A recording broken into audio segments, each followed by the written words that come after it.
at the amazing Hawaii Comic-Con. Stan, would you like to join us today? See, this man knows how to make an entrance, right? Stan Lee, Stan Lee, Stan Lee, Stan Lee.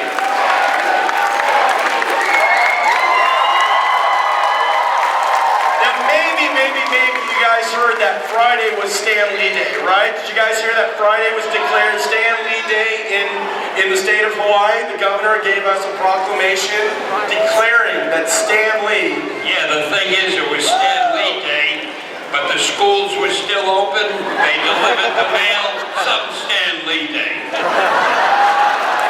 How about we make it Stan Lee Weekend? Do you guys want to make it Stan Lee Weekend? Well, here we have today, I know we want to talk to Stan, we want to spend some great time with Stan, but we have Congressman Mark Takai coming out, recognizing Congress with this great event with having Stan Lee here in the state, presented by Sam Campos as well. Here you go, Mark. Thank you and aloha. It is so great to be here. I understand that this is the 5th location throughout the nation that we have a Comic-Con, amazing Comic-Con. And I understand that this is the biggest opening they've ever had. So give yourselves a round of applause. So I told Jimmy next year it's going to even be bigger. He's going to have to take the entire exhibition hall, and we're going to invite everybody from Asia too. What do you think? And Stan Lee, unbelievable, the amazing Stan Lee. I just wanted to tell you how impressed so many of us here in Hawaii are. Friday, Governor Ige proclaimed it Stan Lee Day. Guess what? Today, I'm going to proclaim it Stan Lee Day, and there's no school and no postal delivery. How about that, Stan?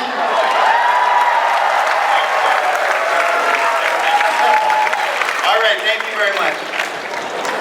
Well, fantastic. Thanks for spending the weekend with us, Stan. And these are our certificates that we received, not just for the proclamation, but also for the congressional recognition. So thank you very much, everybody. Does that mean I can go home now? Stan, why don't you stick around for a few more minutes, guys? Thanks so much. And we are going to introduce our moderator, Ms. Meredith Placco. She is working on the programming with amazing Hawaii Comic-Con. She is going to be taking your question and answers, and Stan is going to be spending the next afternoon with you guys. Thank you so much.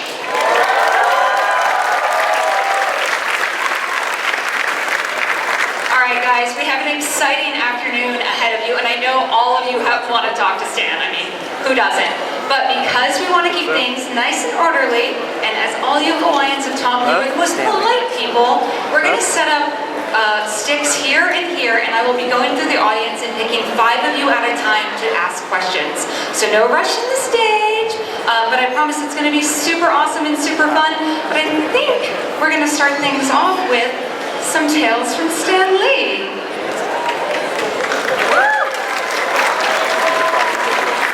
We're gonna talk to him. Yeah. We're gonna talk to him. Well, yeah, I was gonna talk to the whole thing, but we can end the first video here. End it. I did. No, now you did. Now, in case you're wondering who this guy is sitting next to me, he's a guy I work with. His name is Max Anderson, and he tries to be cleverer than I am. So he'll come out with a lot of remarks, make him happy, you can laugh once in a while. He works hard at it. And he's also my translator. You see, I don't hear that well, and I usually can't hear what the people say in the audience when they have a question to ask. So he can hear it, and he tells me what it is. I just hope he doesn't edit it, but there's no way that I can tell. Anyway, why don't we get started? I have no idea what we're going to do or talk about, but I guess you do have an idea. So let's go. All right, Stan. Well, just first off, thank you so much for being here. I'm Meredith. Nice to meet you. So guys, really, Stan, what have you been working on? I have another confession to make. no. I can't hear what you're saying when you talk into that, because it comes out like this.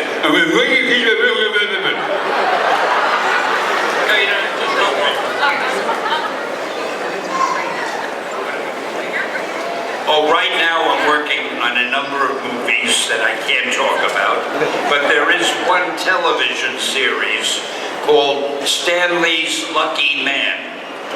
Like nothing you've ever seen. They're filming it in England. It'll come here sometime during the next year. So when you see it advertised on TV, give it a look, and you can turn to the person next to you and say, I heard about it long ago at the Honolulu convention. And it'll make you seem very important, and the person you talk to will be very envious. All right, Stan. Where did it all begin? Where did it all begin? Yeah, you, in the beginning. Well, I was a little baby. They tell me I was very cute, very precocious. I was writing comic strip stories when I was 2 years old, 3 years. No, actually, I never thought I'd get into comic books. I wanted to be a writer. I wanted to write the great American novel. And nobody wanted me to write the great American novel. And I had all kind of jobs. I was an usher in a theater. I was a delivery boy. I was an office boy. Everything. And then one day I heard there was an opening in this publishing company. They needed an assistant. And it was a company that published movie books, sports books, all kind of books. And also a little line of comic books that nobody much cared about. And I found out the assistant was needed in the comic book line. And there were only 2 guys running that comic book line, Jack Kirby and Joe Simon. So I met them when I was about 17 years old, and I worked with them. And my work wasn't very glamorous. I filled the inkwells. They used ink in those days.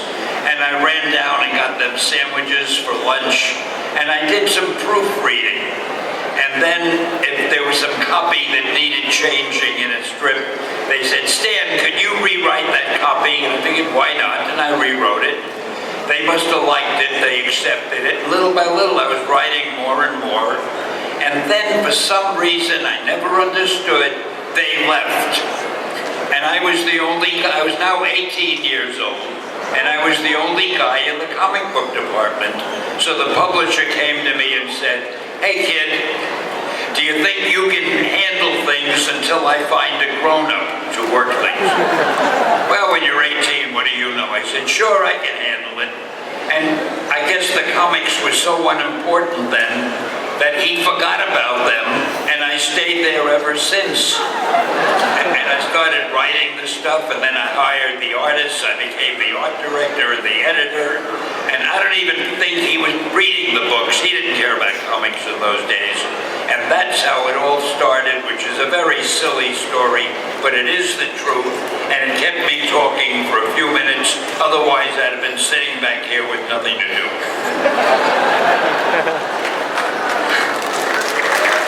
Stan was, how did he create these amazing characters that become icons for all of us to love? Well, if I give that secret away, all these people will be my competitors. No, actually, I never thought much about it. The movie showed it. My publisher would say, I want to get a new character, Stan, can you dream one up? And I did, but in the early days, they weren't like the Marvel characters of today. He wasn't interested in good characterization, great dialogue. All he wanted was a lot of action. Give me a lot of fight scenes. Give me a lot of action. That's what they want. Action, action, action. So I wrote a lot of stories that had a lot of action. Nobody cared about them, but it was a living. And one day I got so sick of it that I said to my wife, we're going ahead a few years now. I now have a wife and I'm a little older. And I said to my wife, I think I want to quit. Because I'm getting sick of writing stories where in every panel somebody shoots somebody else. So she said, well, if you want to quit, why don't you write one story the way you'd like to do it, to get it out of your system. The worst that'll happen is he'll fire you when you want to quit anyway. So that's when I wrote the Fantastic Four, and I tried to make it different than the other characters. I tried to give them some personality and get a little more plot and so forth. And it worked, it sold. So then we started doing more books like that, and that brings us up to date to where we are now, and it's been lovely talking to you, and thank you very much. It's so embarrassed. Don't embarrass me, any of you. Don't you dare. Wouldn't dream of it. Why? She's going to go do it personally. Grant wanted to Do you want me to start now? I finally get a pretty girl to sit near me, and she gets a job where she runs to the audience. Mr. Stanley, I think I speak for all of us when I say thank you for not writing novels. You're welcome. My question is, of all the characters that you've created and then seen them adapted to the film or for television, which one do you think is the most accurate to your original idea? That character on the screen is really captures the spirit and essence of what you wrote into a comic book.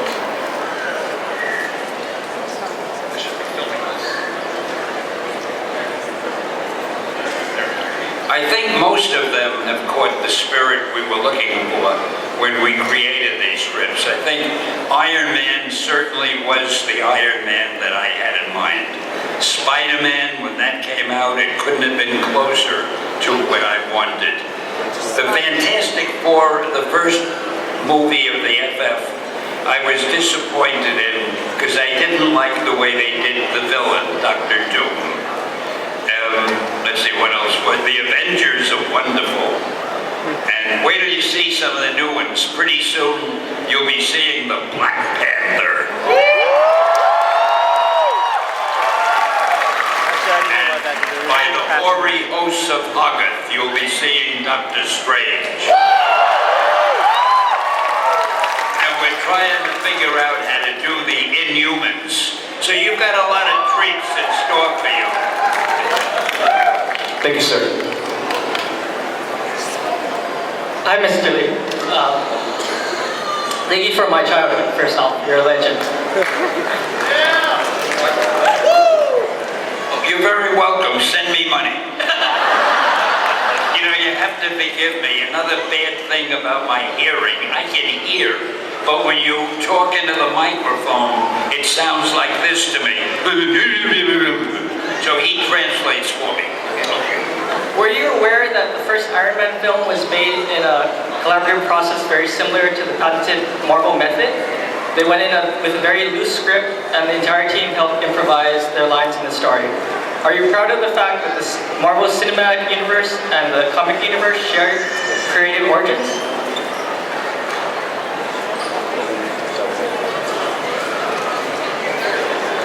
It took him 10 minutes to ask it, and you translate it in 20 words.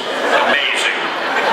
Yeah, I'm very happy the way the movies have turned out.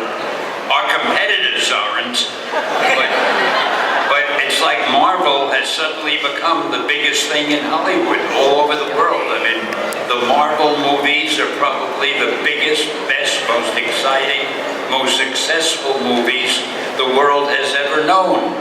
And that's kind of nice. Thank you. I have a gift for you. Can I pass it up to you? As a what? Gift.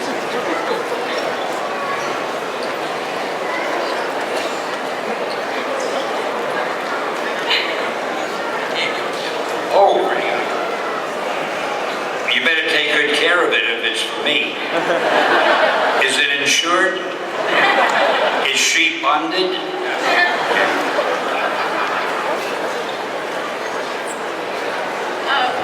Yeah, I'm a little short for this. My question is, what are you gonna do when you're gone? Like, what's gonna happen to Marvel? Wait a minute. That's not a good question, but she's asking. What? She's asking, what is the world going to be without Stan Lee? Are you gonna have? Oh, it'll probably fade away into nothingness.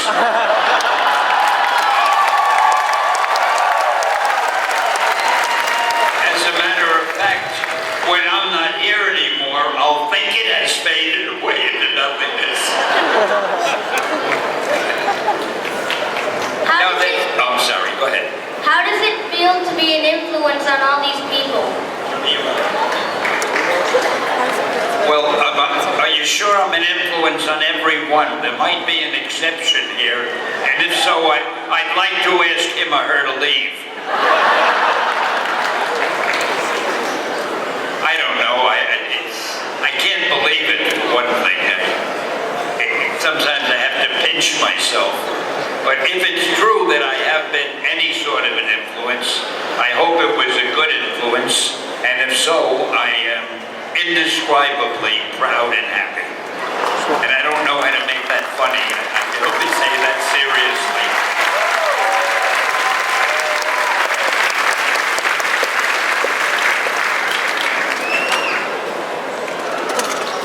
Oh, thanks. That was.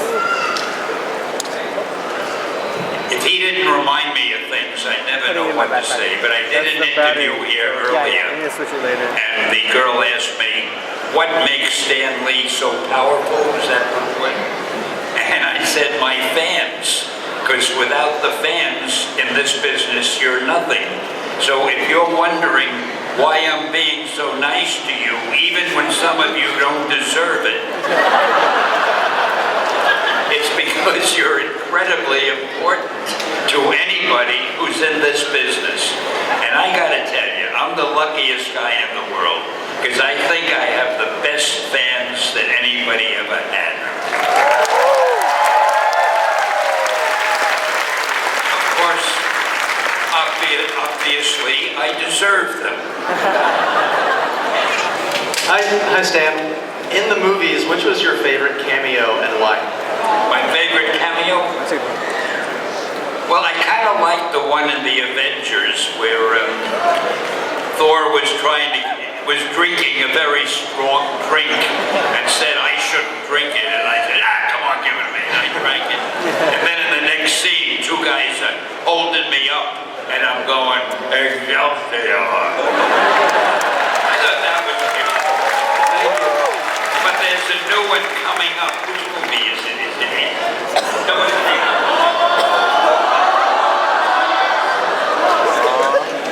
the new X-Men movie. I have a cameo different than any other cameo because I have it with a guest star. Get it? He's so afraid I'll tell, because then he'll get in trouble. But anyway, I think you may get a kick out of that. Don't miss X-Men. Oh, by the way, the director of X-Men, Bryan Singer, was here yesterday. I don't know if he's still here today, but I gotta tell you, he is one of the most talented guys in Hollywood. When he directs a movie, boy, you better go to see it. And the nicest guy in the world. So he's working on a new movie now that has nothing to do with Marvel, but he told me about it. The first thing I said is, what about my cameo? But we'll see. We'll talk about that later. I want to play hard to get. Sir, where did you get the idea for the X-Men, and did you originally create them to destroy racial prejudice?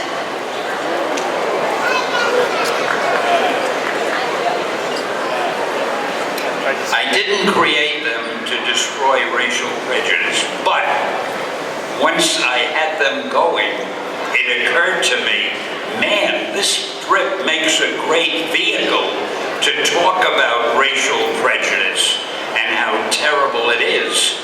But in the beginning, all I I wanted to get a new team of heroes. We had the Fantastic Four, and I wanted another team.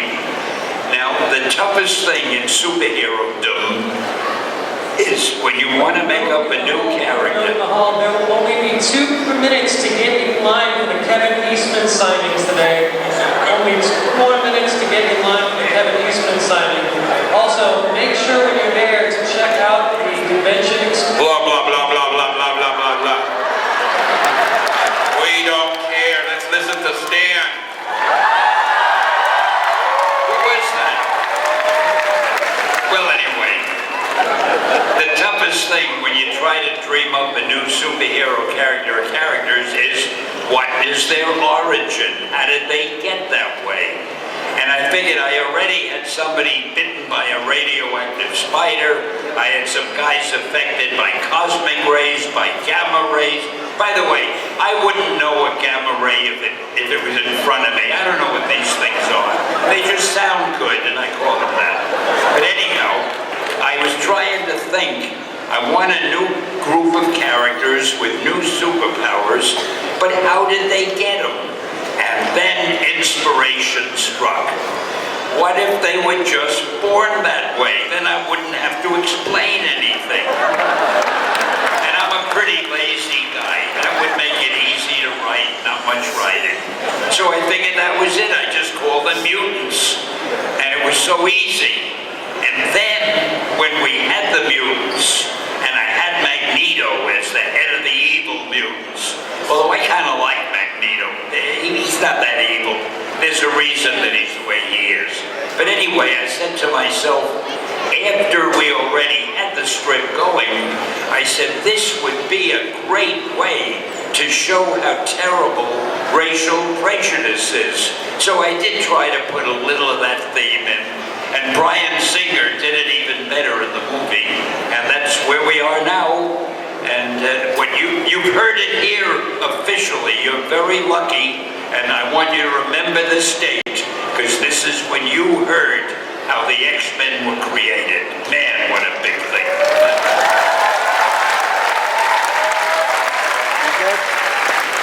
Nobody ever asked me how Irving Forbush was created. Half of the people don't know who Irving Forbush is, so that. Anyway, next question, if there is one. Yes. Hi. Wait a minute, do I see an empty seat? I'm leaving. If there's an empty seat. Okay, I'll stay. Hi, Stan. Hi. My question is that, well, a lot of your characters, their names, first and last names begin with the same letters. Like Peter Parker, Matt Murdock. I'm just wondering, what's the significance behind that?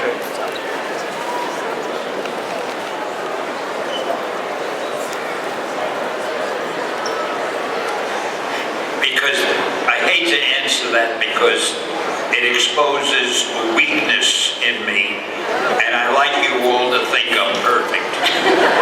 But I have the world's worst memory, and I have trouble remembering the names of people, even people that I've created in print. And I figured if I give them the same letter for their first name and last name, if I can remember one of the names, I know that the other name begins with the same letter, and that gives me a clue. It makes it easier for me to remember.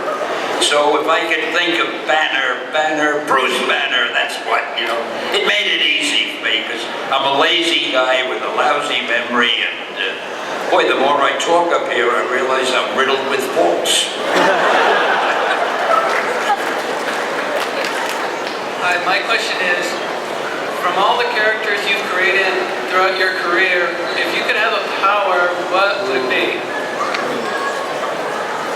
Well, believe it or not, my power, I've been asked that question before, and the answer I always give is, I think the greatest power in the world would be to have luck. Because think about it, if you're lucky, nothing could hurt you or harm you, or nothing would ever be bad. If somebody tries to shoot you, the shot misses because you're lucky. Whatever happens, it doesn't hurt you because you're too lucky. So you might say to yourself, if you're the type of person who talks to yourself, You might say, well, why hasn't Stan done a superhero called Mr. Luck or something? And the reason is, I've never been able to figure out how to get a costume that represents luck. If I were lucky, what kind of costume would I wear? And it's too big a challenge. But I do have, as I told you, that television show that will be out next year called Stan Lee's Mr. Lucky. And you might get a kick out of seeing that and remembering the talk that we had here. See, I like to position things here that you can think about later so that you won't forget me once I've left.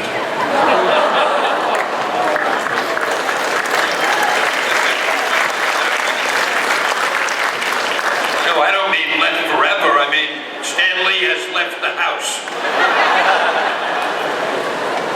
Me and Elvis Presley. Okay. Like this face.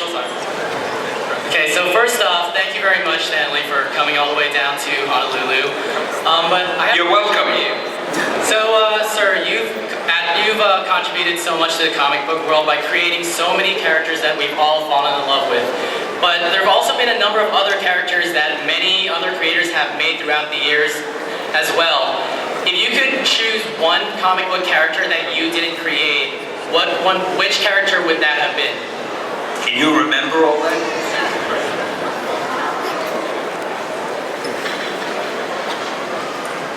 Two. I'll pick two. I forgot his name. Who's the guy with the big paws? Wolverine and Deadpool. Isn't the guy who did Deadpool here today? Rob Liefeld. Yeah, he's a brilliant guy. I think Deadpool is a great character. Wolverine is a great character. I resent the fact that I didn't make them up. Oh, that's right. Will I have a cameo in Deadpool? Really? Oh, then it's even better than I thought it is. Stan, our next question is from a young girl right here. What's your favorite Marvel character? Oh, probably Spider-Man.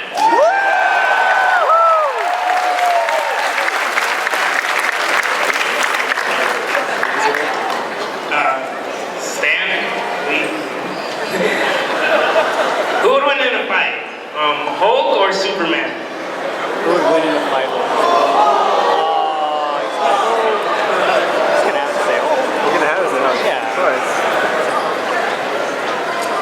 Well, you know, a situation like that depends on who's writing the story. If I'm writing the story, I sure feel sorry for Superman. Write the story! But you can make, as a writer, you can make any character win. Yeah. I can have Irving Forbush be Superman if I wanted to. Very good point. But realistically, Superman should be unbeatable because... But there's something I don't understand about him, and maybe you can explain this to me. He's from another planet, and the gravity there was very heavy and strong. So when he got down to Earth, the gravity is so light that, as Siegel and Schuster wrote, he could leap over tall buildings with a single bounce. Now, I can understand that, but would somebody tell me what makes Superman fly? What is his means of propulsion? He just goes like this, and he flies. We would never be that scientifically inaccurate at Marvel.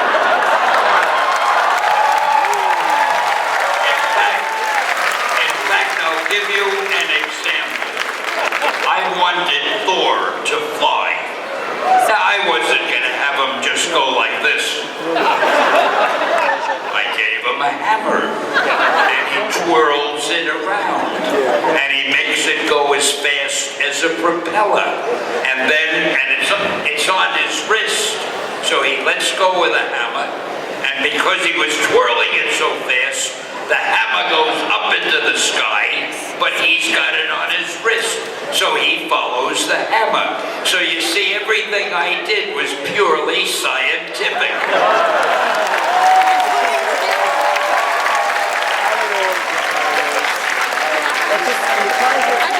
barely believable. Hello, Stan Lee. Hi. I'm a 12th grade teacher at McKinley High School, and a few weeks ago we were having a discussion about Spider-Man. We were talking about our favorite heroes, and Spider-Man came up because he's the most relatable to teenagers. And we had an interesting topic to discuss: what would have happened to Spider-Man had Uncle Ben never died? Let's say earlier you mentioned fired a shot, the shot missed. Uncle Ben's totally okay. A lot of my students came up with many interesting concepts. Spider-Man became a hero, but not as successful. Spider-Man became a villain. Peter Parker just flat out gave up on Spider-Man. What would really have happened, from the best of your knowledge, if Uncle Ben hadn't died that day? Thank you very much. Oh gosh, that's an interesting question. I'd have had to write the whole strip differently because it was Uncle Ben's death that gave Peter Parker the feeling and gave him the urge to go out and do good for other people because he felt so guilty. He felt in a way responsible for his uncle's death because he wasn't there when he was needed. So to me that was a very strong motivation to make Peter want to be a real hero. And if his uncle hadn't been killed, who knows, he might have turned out to be Doc Ock.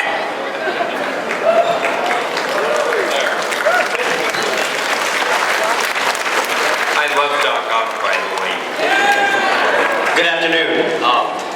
Mr. Stanley, two of the biggest influences in my life are my grandparents because respectively, they remind me of Richard Pryor and George Carlin. They're incredibly funny, their wit, their humor. You are a notoriously clever person. Where do you find that inspiration in your life? What made you such a funny guy? Is there someone like that in your life? So many questions. Why am I so clever? I like that guy. I don't know how to answer that. I finally found a question I can't answer. Why am I so clever? I guess because I'm adorable. I don't know. Is there someone in your life? I hope I am clever. Is there someone in your life who maybe motivated you or kind of gave you that insight to be so funny?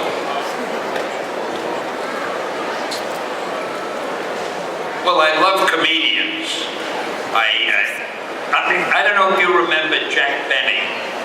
Yes. He played a guy who was very selfish and always worried about money, very stingy. And I always thought one of the funniest bits I've ever heard on television, on the radio, Jack Benny was walking down the street and a hold-up man came up to him, put a gun against him, and said, "Your money or your life?" And Benny didn't answer. And the guy said, "I said your money or your life." And Benny finally said, I'm thinking. And I always thought that represented just the kind of personality and nature he had so perfectly. And I love humor, and I always tried to put humor in my stories wherever I could. But as far as what made me so clever, I guess I was just born a wonderful human being. I can't fight it. Thank you for your time today. Excelsior.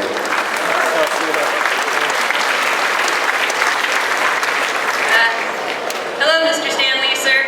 What are you doing? Why are you doing things that I don't know about? You were sitting making gestures. You're supposed to be responsive to me. Pay attention.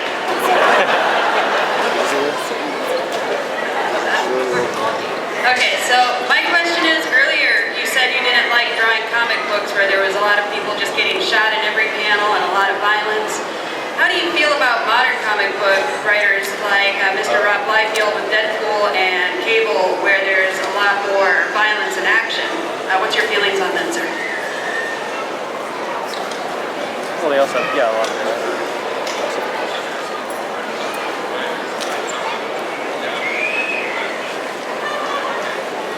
Are they more violent now? No, it's not that. I'll be honest with you. I haven't read comics for quite a while, for more than a year now. Even though I look like the most perfect physical specimen you could ever see, my eyesight and my hearing have been getting bad. As you can tell, I have trouble hearing. And it's very hard for me to read a comic book. I have to have a big magnifying glass, and it's too much trouble. So I'm not really up on what's been going on. In fact, I was in the office some months ago, and I grabbed a couple of people in the office, and I said, tell me about this Deadpool character who's so popular. I was jealous. I wanted to know. Closed. The Kevin Eastman signing line is now closed. We don't care. Let us talk. What's going on? Somebody spoke over me? Did I answer the question, or did I leave it hanging? Really? I accounted myself okay? I don't want them to talk about it later. That Stan never answers a question. All right, okay? All right, we're still friends. Okay. Okay, thank you very much. I love you, sir. Likewise. Good afternoon, Stanley. It's a pleasure asking you. Good afternoon. All among the 90s cartoon or animated series, which is your favorite? All the animated series in the 90s. Oh, I like them all. I used to do voiceovers for all of them. And whichever one I was doing the voiceover for was, in fact, I do them now. I do voiceovers for the Marvel games and the Marvel cartoons, even now. And I just love doing it. I'm not a guy really who has favorites. I usually like whatever I'm doing at the moment, that's my favorite. Because I get into it. If I don't like it, I wouldn't want to do it. But of course, in the case of Marvel, I like everything. I'm not so dumb. Okay, thank you. Danny! I beg your pardon? Who wins then? He wants to know who would win, Thor or Hulk.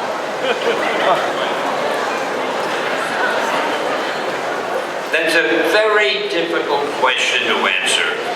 Scientifically, no, I'm going to have to say I think it would be a draw. You see, Thor is about as strong as anybody can be, and he's a god. So nobody can beat him. But the Hulk gets stronger as he keeps fighting. So if he keeps getting stronger and stronger, nobody can beat him. So you know what we had best do? Let us all seriously pray. Now this is a serious moment. Let us pray that Thor and the Hulk never have to fight each other.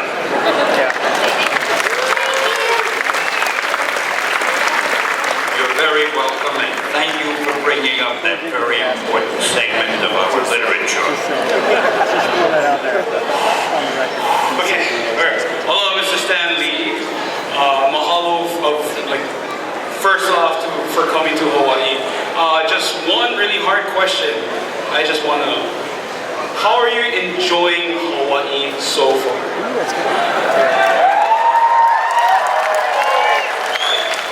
First of all, nobody should thank anybody for coming to Hawaii.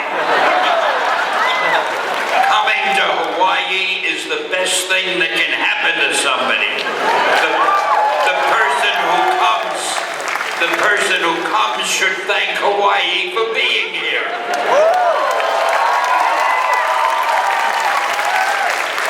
It's probably the greatest place on earth. And we were here my wife and I were here about 20 years ago, and I really wish we had been able to stay, but the Marvel offices were in New York and I couldn't get them to move them.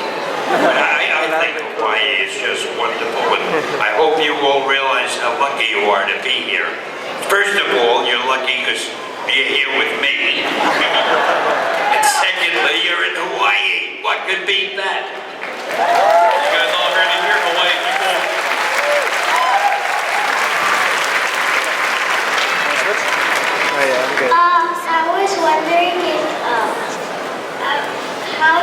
come up with the name Marvel? Well, that's kind of an interesting story. I hope none of you who are here now were here yesterday, because I told this story yesterday and it'll bore you hearing it again. So you can do something else for the next few minutes if you'd like. But what happened was, the first book that the publisher I worked for ever put out, when I was 17 years old and I took the job, he had a book called Marvel Comics. It was nothing like Marvel today. And occasionally the Human Torch would be in it, or the Submariner, and they would fight it. It was good, but it was nothing. When we started with the Fantastic Four and the X-Men and the Hulk, and I saw that we were onto something, we were calling ourselves Atlas Comics. And I remember I thought, I want to change the name. I want to get a name that'll mean something. So I remembered we were once Marvel Comics, and I took that name and I said, let's change our company to Marvel, because I love advertising. And with a name like Marvel, you could have catch sayings like, welcome to the Marvel Age of Comics, or make mine Marvel. You know, you can do a lot with that word. So that's what we did. Now, to get back to DC.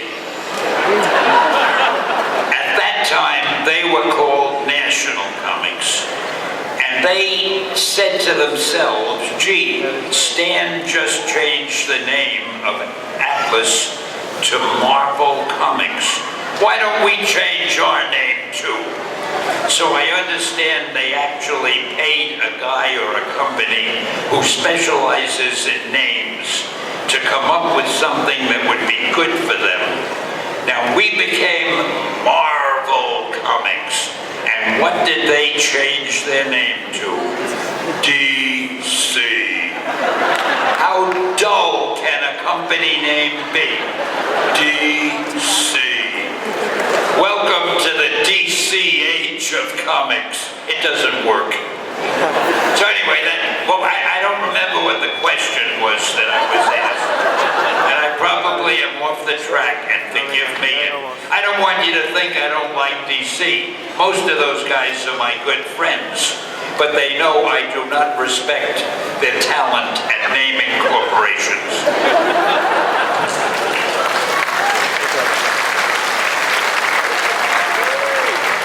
What was your favorite comic book that you have ever wrote?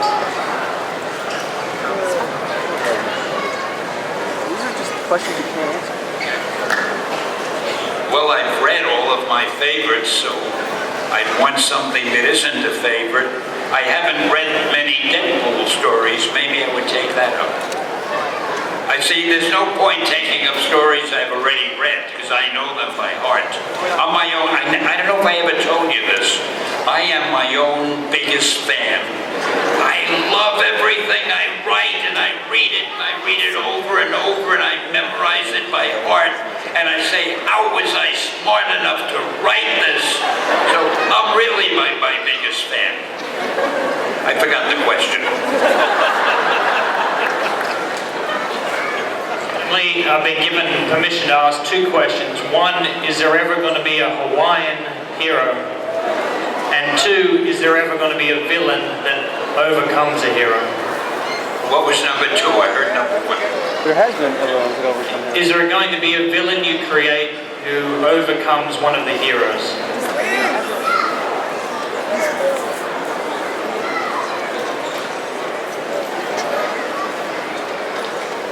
Oh, the villains have the power to beat almost any hero. That's the fun of it. I mean, Doc Ock could beat anybody if the writer would let him do it. Dr. Doom, did I tell yesterday, I think I talked about Dr. Doom, but I have to tell you this again. What's the matter? I forgot that, no, I remember the question. Will there ever be a Hawaiian hero? I remember. Oh, sorry. Yeah, is that okay to talk about? It's all right with you? Okay.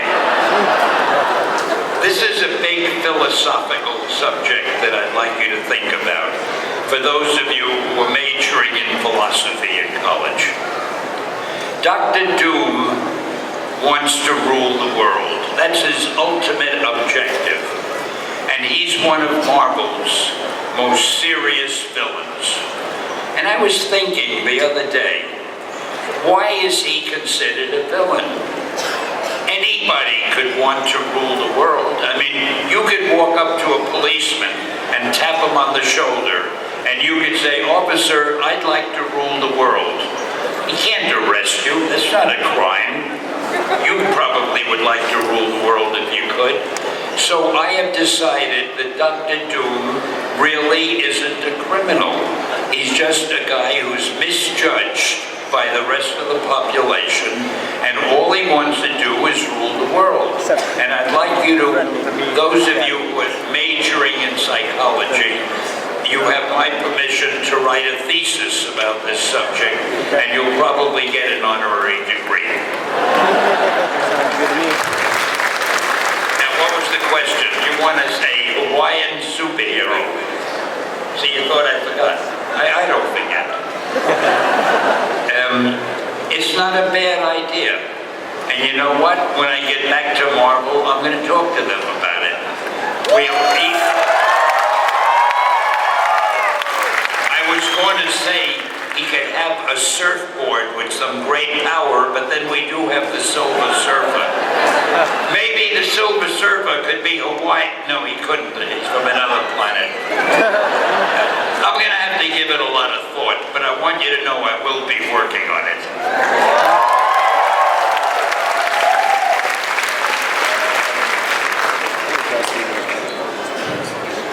So with the success of your series, have you ever had a writer's block, and if so, how did you deal with it?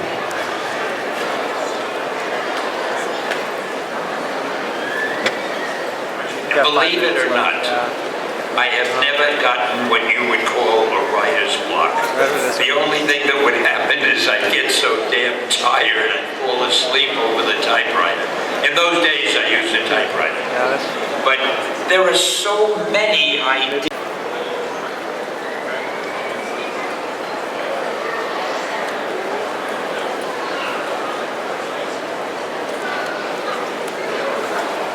Well, I'm glad she's back. I didn't kill Gwen Stacy, you know. A writer named Jerry Conway did. I turned the script over to him for a while because I had to go to Europe on some business. And when I came back, I found out he had killed Gwen Stacy. I was very upset about it. Mainly because a few months earlier, I had killed Captain Stacy, her father. And suddenly it looked as if we had a grudge against the Stacy family. But what was the question? I thought it was a good storyline, though. If they found a way, and I haven't read how she came back, but if they found a way to bring her back, I'm delighted. See, I love the idea of two girls, Gwen Stacy and Mary Jane, and Spidey sort of being torn between the two of them. And I wouldn't have had them get married so soon. I'd have played that out. I hate to say this, but a little bit like Archie with Betty and Veronica. Thank you, sir. Oh, by the way, did I tell you one of my favorite lines? And I'm so sorry they didn't use it in the Spider-Man movie. Aunt May had always been wanting Peter Parker to meet Mary Jane, and Peter didn't want to, because Aunt May always said, she's a very nice girl, you'd like her. When a teenage boy hears that a girl is a nice girl, he doesn't particularly want to meet her. So Peter was avoiding meeting Mary Jane. Finally, at the end of one story, I had to meet her, and it's the last panel. He goes to the door, and he opens the door, and she's standing there, looking as gorgeous as a girl could ever look.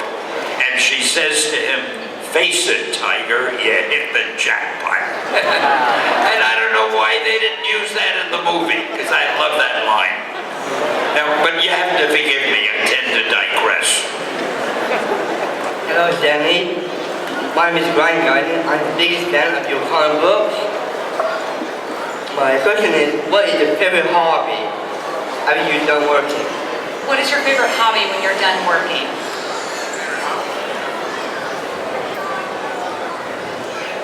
I liked him saying, I love your comic books. He could have stopped right there. It made me very happy.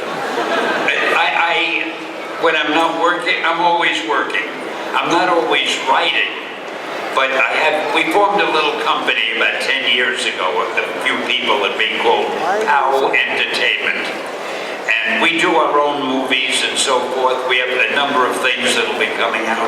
I can't announce them next, but I'll tell them to you next time I'm in Hawaii. So I keep busy on those movies and the television shows. Hey, did you ever see a television series called Stanley's Superhumans? Well, to me, that show should be a big hit, but for some reason the network doesn't promote it. But one funny thing I've got to tell you, they have one guy who takes a drill, an electric drill, and he holds it against his forehead and turns it on, and it doesn't hurt him, it doesn't cut him. I don't know how or why that happens. And the thing I kept thinking about was, what would make a guy wake up in the morning and say, gee, I wonder if I put an electric drill to my head if it would kill me. I mean, there are so many people in real life who are as colorful as the people we write about in the comics. And we have that in that show, Stanley's Superhumans. When I get back, I've got to see if we can get into a new network that'll push it. Because you people would love it.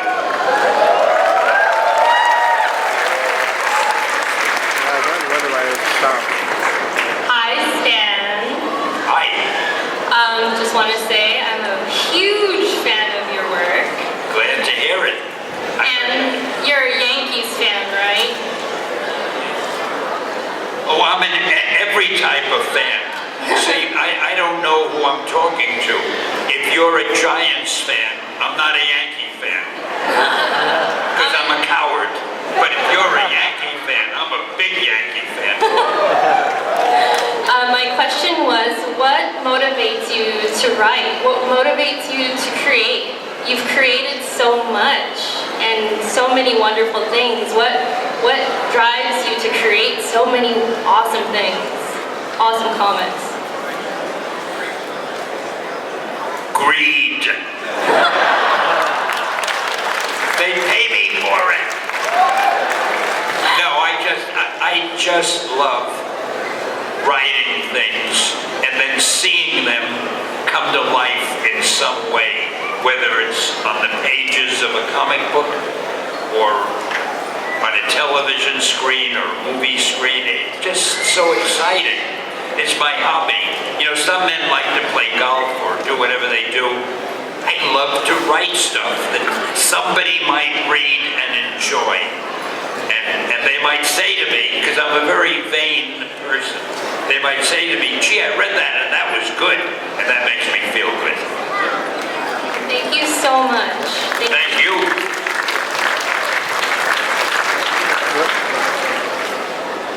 Hello, Stanley.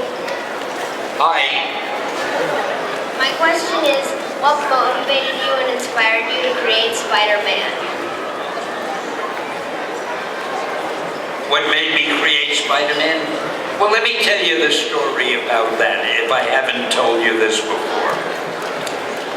We had already done the Fantastic Four, and I think we had done the Hulk. I don't remember the exact order, but my publisher at the time said, Stan, we're on to something. I want you to create a new superhero. So I went home and I thought about it, and the first thing you have to think of is the power. And I wondered, what power can I give him that no other hero has? And I saw a fly crawling on the wall. And I said, boy, wouldn't it be something if I had a character who could stick to walls like an insect? So starting with that, I ran down a list of Insect Man, Fly Man, Mosquito Man, and then I got to Spider-Man. And I thought, that sounds dramatic, Spider-Man. Ooh, and he could shoot webs. And I loved the idea. And then I figured to make it even more different, I'd make him a teenager.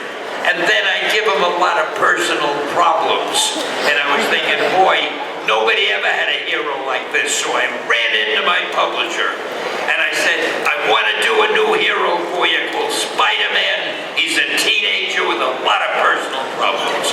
And my publisher said to me, Stan, that is the worst idea I have ever heard. He said, first of all, people hate spiders, so you can't call a hero Spider-Man. Secondly, you want him to be a teenager? A superhero can't be a teenager. They can only be sidekicks. And you want him to have personal problems. Don't you know what a superhero is? They don't have personal problems. So I was not feeling too happy when I left his office, but we had a magazine we were about to kill because it wasn't selling that well. It was called Amazing Something. And when you're about to kill a magazine, nobody cares what you put in the last issue.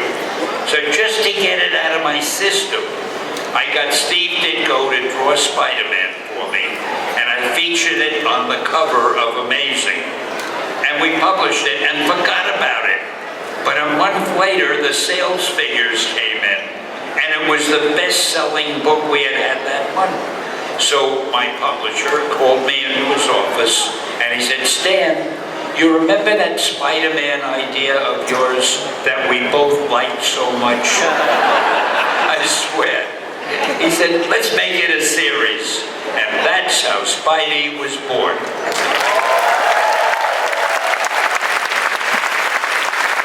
Shows you can't always trust the experts. Hello, Stan. In your search of real-life superhumans on your Stan Lee Superhuman show, who do you consider the most extraordinary superhuman you've had on your show? And what were his abilities, by the way? Hold on to one question.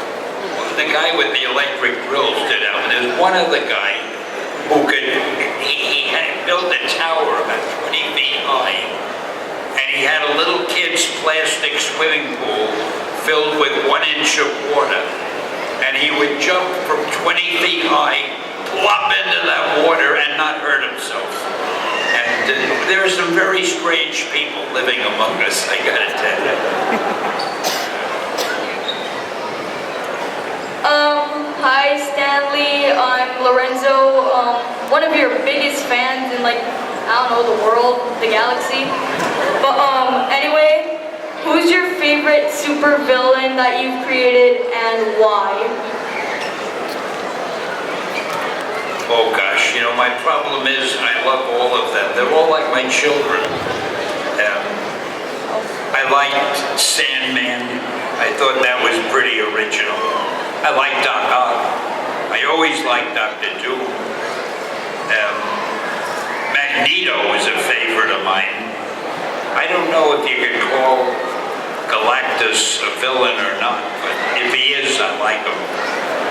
In fact, as I think of it, I like every one of the characters I came up with. You may not know this, but I'm going to tell you. I really am my biggest fan. I love everything I do.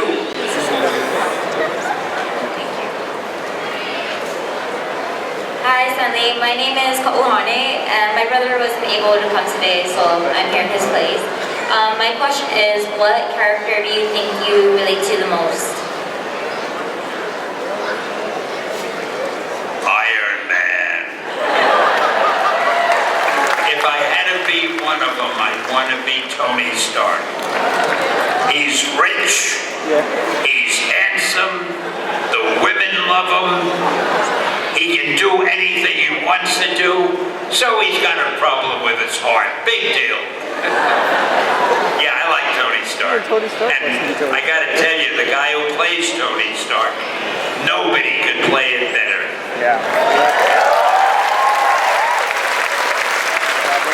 Robert Downey Jr., he is just great. Okay, we have one last question for you, Stan. Who is your favorite female character that you created? That I created? Well, I think really Mary Jane in Spider-Man, because I love the personality that I gave her. And she was the exact opposite of Gwen. Gwen was just a very sweet girl. But Mary Jane, boy, she was so alive and fun, and I liked her very much. Was somebody say that was the last question? What did I do wrong? Yeah, almost ended like the mission too. Okay, we gotta get going. Yeah, it's fine. I've been hanging out with your friends. Yeah. But I'm back. Stan, I want to thank you so much on behalf of everyone here at Hawaii and Amazing Comic Con for coming out. If you have any last words to leave with everyone today, what would you say? All right, my last words, I hope I can think of something clever. My last words are, Hawaii is probably the greatest place on earth. You Hawaiians are probably the greatest people on earth, and I consider myself so lucky to be here, to have had the chance to talk to you and meet you this way, and you've made me very happy, and thank you very much. Excelsior!